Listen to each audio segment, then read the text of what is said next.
Our next story takes us to Clark County District Court in Las Vegas for a kidnapping trial. Defendant is here. He's in custody. There's just one problem. The defendant's lawyer is nowhere to be found. Can you check and see if he's going to join us?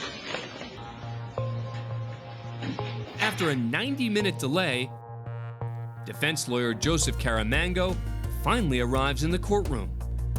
Judge, I was heading east on Sahara Drive, and I was rear-ended, and my car was undrivable. The person who hit me took off, and Hit and run. it was a hit and run, and here I am. I'm going to tell you, be honest with you, you don't look right this morning.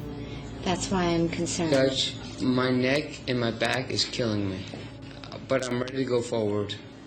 You don't think you need medical attention? I think I do, Your Honor. I may have suffered a concussion, Your Honor. Because you hit your head? Because of the whiplash, Your Honor. I've had multiple concussions before. You've had multiple concussions. Yes, Your Honor. But I feel like I can go forward. You know what? Can I just see everybody back in chambers? Behind closed doors, Caramango meets with the judge and is assessed by a courthouse nurse. In the record reflect that Mr. Caramango is back in the courtroom. He has been checked out by the nurse. Now, the nurse said you told her you got hit from behind and then you hit a car in front of you. Hey, you left that part out with us. Yeah, I did, Your Honor. So you also hit a car? So it was a double hit and run. I guess.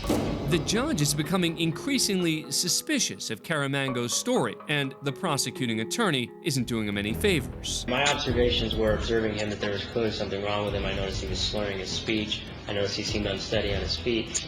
And when actually Mr. Caramango came back into the courtroom, he seemed very unsteady on his feet as he walked by and actually ran into our counsel table.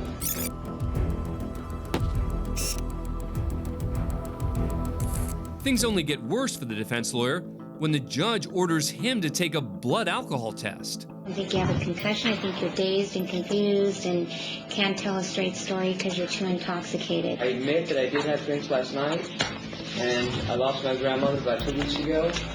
I've been under a lot of pressure, Your Honor. Okay. I'm aware of that. So if you came to court intoxicated, you have a problem.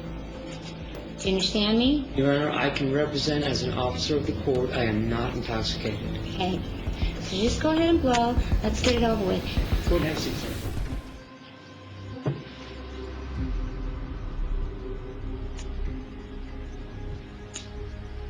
You want to show me? Okay. I am stone sober. Mr. Caramango, if I was you, I would just be quiet at this. Okay, for the record, your blood alcohol is a .075. Even though his blood alcohol content is slightly below Nevada's .08 legal limit for driving, the judge has had enough. I have no desire to ruin your reputation or anything. We'll deal with it. I'll give you an opportunity to get it together. But at this point, I cannot absolutely allow an attorney to proceed. The judge declares a mistrial, and Joseph Caramango's law license is put on disability inactive status. He's prohibited from practicing law in the state of Nevada and has not petitioned the state Supreme Court for reinstatement.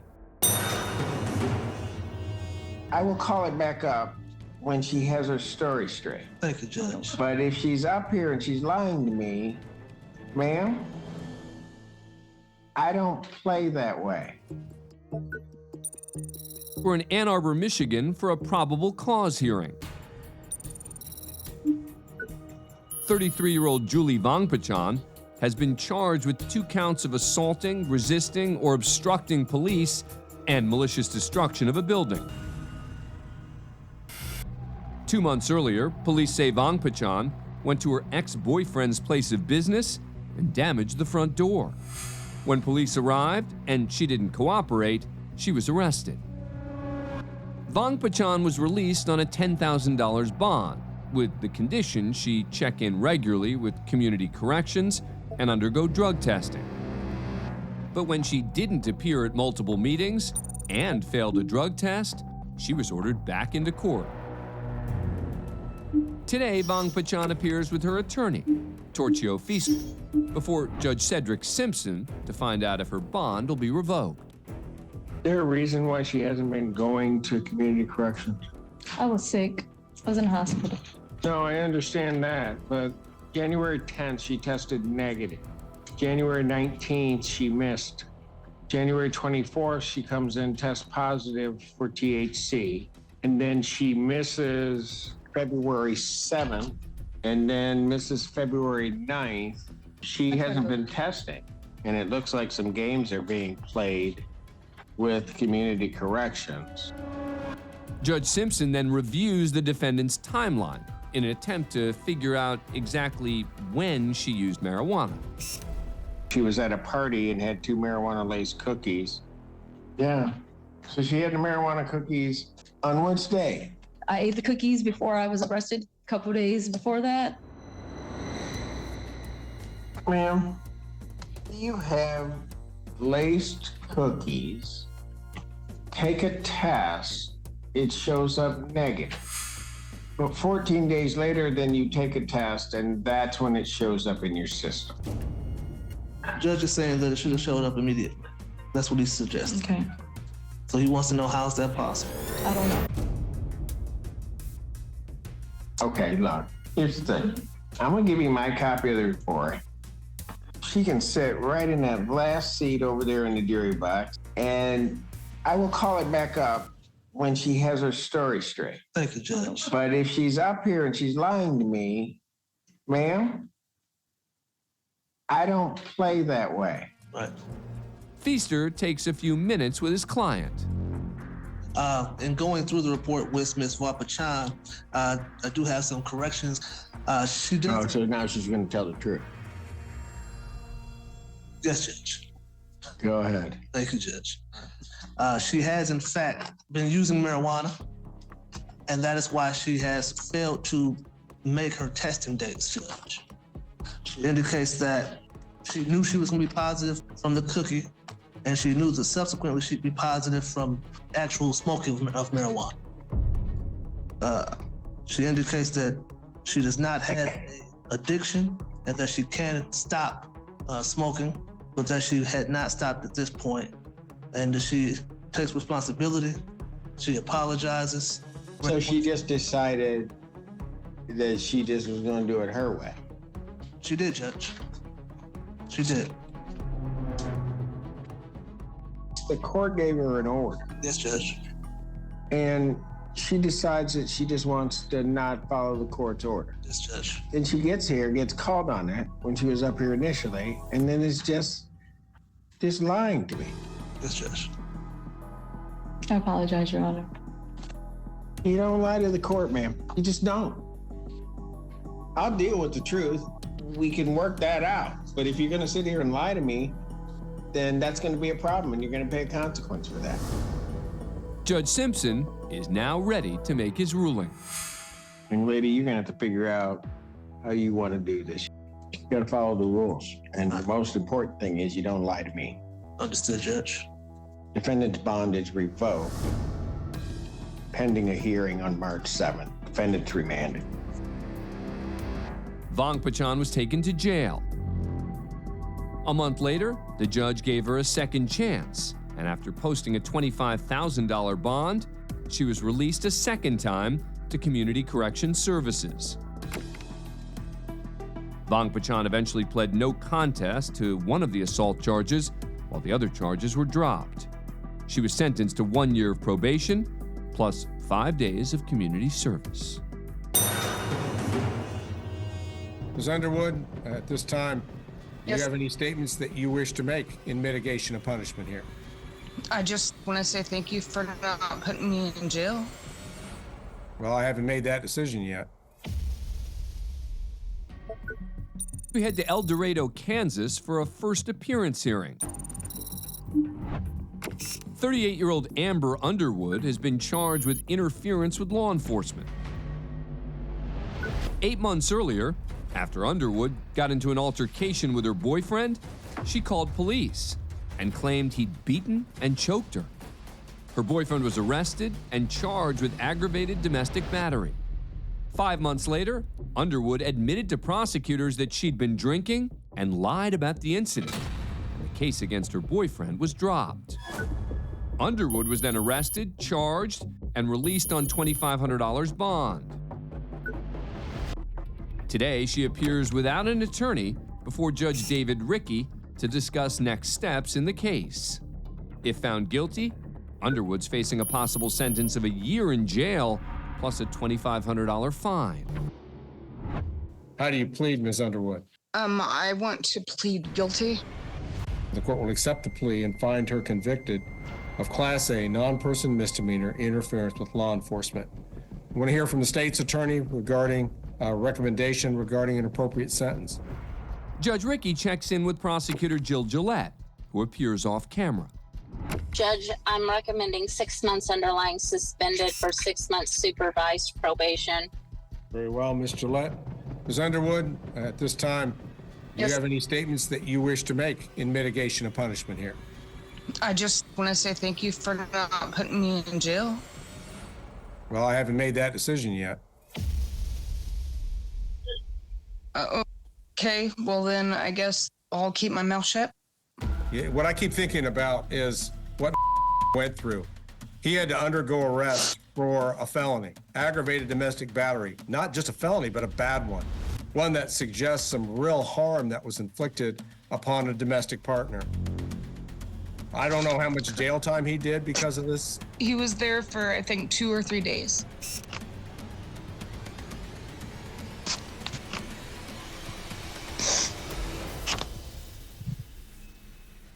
You have a relationship with this individual? Yes, sir. Still you do, after this? Yes, sir. Well, he's a very forgiving guy. We've been together for 8 years, sir. Well, I suppose if he can forgive you after what you put him through, I suppose this court can. And with that, the judge imposes sentence. For the crime of interference with law enforcement, the court will accept the prosecutor's recommendation at this point. I'll set an initial period of 6 months, supervised probation to be supervised by Greenwood County Court Services. Quite frankly, I don't think it would be inconsistent with justice if you had to serve the same amount of jail time that you made serve. But based on your representations that despite all of this, he's forgiven you and maintains the relationship with you, that's a pretty powerful forgiveness there, Ms. Underwood. I don't know that I would be that understanding. Let's put it that way. He must be a special guy. Thank you. The judge sentenced Underwood to 6 months of supervised probation, where she's prohibited from consuming alcohol or illegal drugs.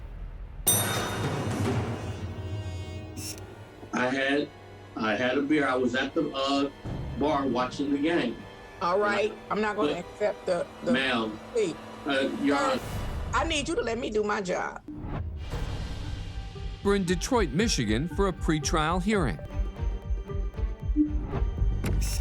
53-year-old Anthony Hunt has been charged with DWI. 15 months earlier, police say Hunt was pulled over for driving erratically. And when he failed a breath test, he was arrested and then released on $5,000 bond. Today, Hunt appears remotely with his attorney Gregory Moore before Judge Elenice Bryant to enter a plea. Today is the date set for pretrial conference.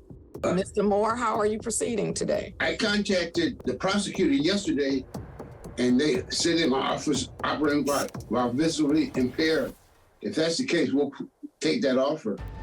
Ms. Ritter, is that the people's offer? Judge, that is correct. That's the people's offer at this time. All right. Mr. Hunt, you would like to accept the people's offer, sir? Yes, Your Honor. But before the judge decides if she'll accept the plea, prosecutor Christina Ritter questions the defendant about the incident. Mr. Hunt, prior to operating a motor vehicle, did you consume any alcohol? Yes. Before I was driving, I did consume a beer at the bar. Yes. Judge Bryant takes issue with the defendant's answer. Now, first of all, nobody's going to make me believe that the consumption of a beer impaired his ability to operate a motor vehicle. So we're going to go back. We're going to dial it back. Otherwise, I'm not going to accept this plea. I had a beer. I was at the bar watching the game. All right, I'm not going to accept the Ma'am, plea. Your Honor. I need you to let me do my job. Okay. I'm not going to accept the plea. I need discovery to be sent over to Mr. Moore. I need to see what his alleged blood alcohol was after he consumed the beer. And then we're going to look into it from that perspective. Because I've never in the history of my life known a person to be impaired after consuming a beer. Okay? Okay, ma'am. Wait. Let me tell you this, sir. Don't keep talking to me. Okay. Yeah, I have had discovery, and I reviewed with them that the result was 0.166. Well, then, if that's the case, then your client is lying on my record. So let's be clear. Okay. If that is his blood alcohol level, then your client is not telling the truth on my record. Your client said he had one beer. So either there's something, the math isn't mathing. Something is not right. And I'm not going to just take a plea for the sake of taking a plea. Either he's guilty or he's not guilty. But if he's not guilty, then I'm not taking a plea. Hunt's attorney appears frustrated, so he takes a moment to talk with his client, who quickly changes his tune. You gotta tell them what you had to drink. Okay. I had more than one beer, Your Honor. Let me tell you all something. I take this job, this courtroom, and this process seriously. Now, what I could do is have Mr. Hunt charged with perjury. But I won't because maybe he was a little confused. You living in a denial somewhere. Now, I don't know if you drank a beer and the glass was as tall as you, but if you're gonna tell me you blew a 0.16 after you drank a beer, you shouldn't drink nothing else in your entire life because clearly your body processes the alcohol different than everybody else's body that's alive. Understood, yeah. I didn't do a good enough prep for him. You don't have to prep somebody to tell the truth, the whole truth, and nothing but the truth. Don't come on my court lying. When she's finished, Judge Bryant makes her ruling. Court is satisfied with the factual basis, and I will accept a guilty plea to one count of operating while visibly impaired. Thank you again very kindly, Your Honor. At his next hearing, the judge sentenced Hunt to 12 months probation. He was also ordered to undergo random drug and alcohol testing and take a driver improvement class. Hunt completed probation, and his case is now closed.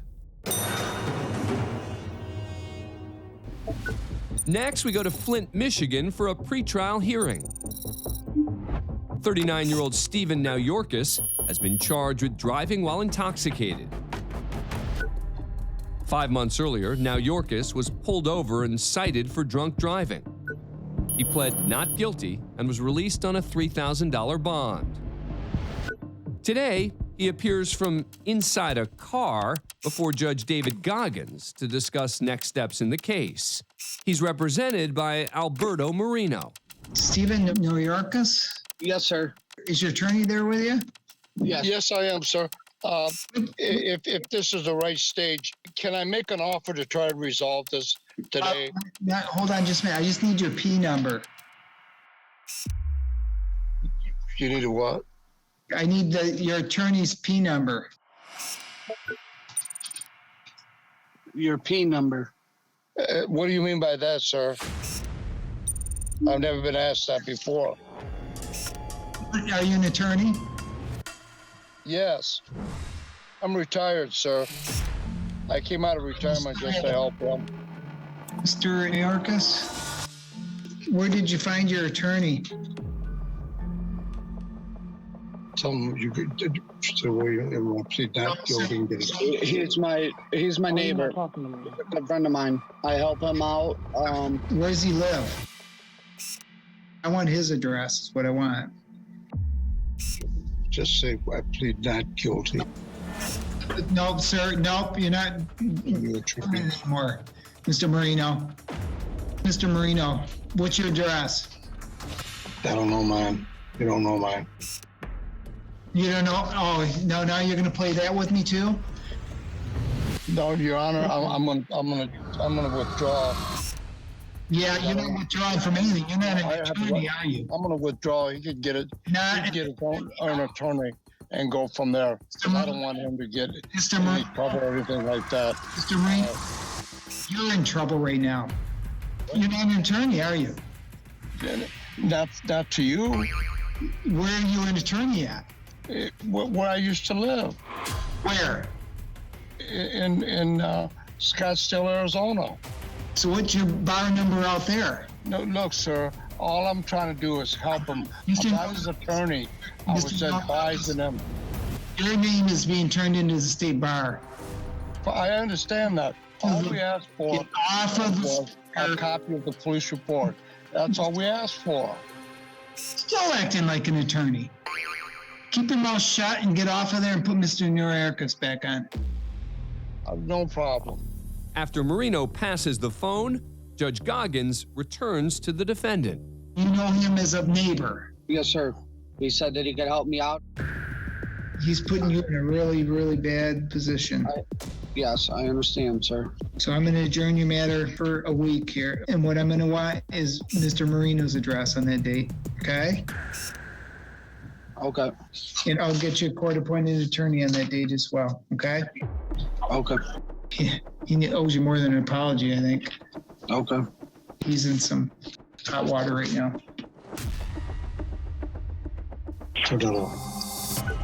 Now Yorkis, who's now represented by a public defender, pled guilty to the lesser charge of driving while impaired. He's facing a possible sentence of 93 days in jail plus a $500 fine. Meanwhile, the State Bar of Michigan has opened an investigation of Marino. If the state prosecutor were to charge him with impersonating an attorney and he was found guilty, Marino would be potentially facing a year in prison and a $1,000 fine. Next, we're in Ann Arbor, Michigan for a bond violation hearing.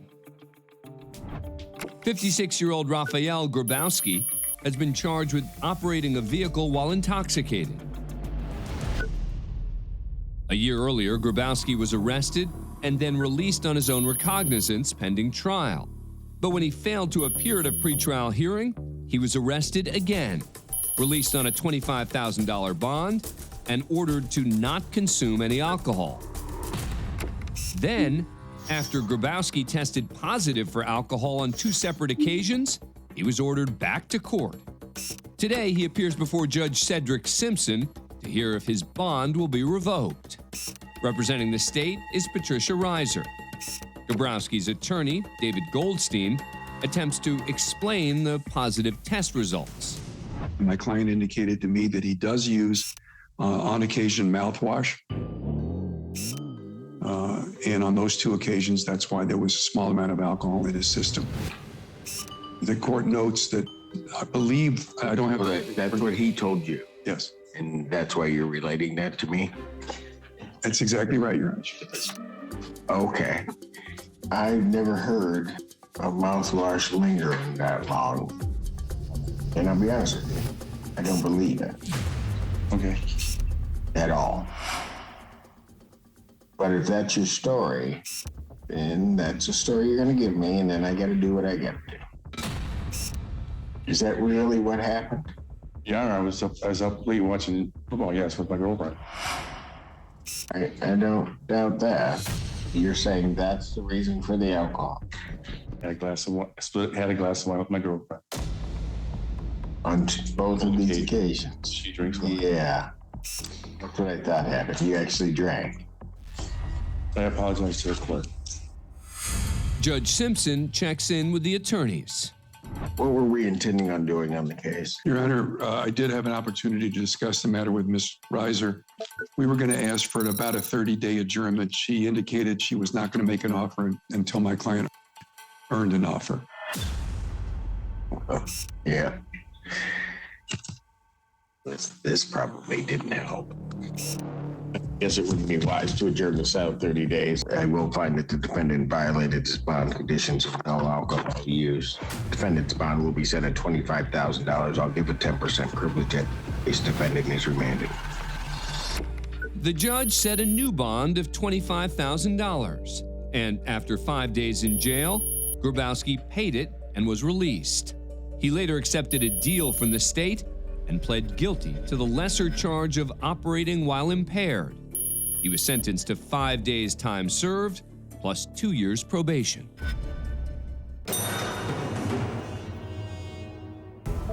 Next, we're in Conway, Ohio for a hearing. 37-year-old Alex Cordero has pled guilty to driving with a suspended license and expired plates. 9 months earlier, Cordero was arrested and pled guilty to both charges.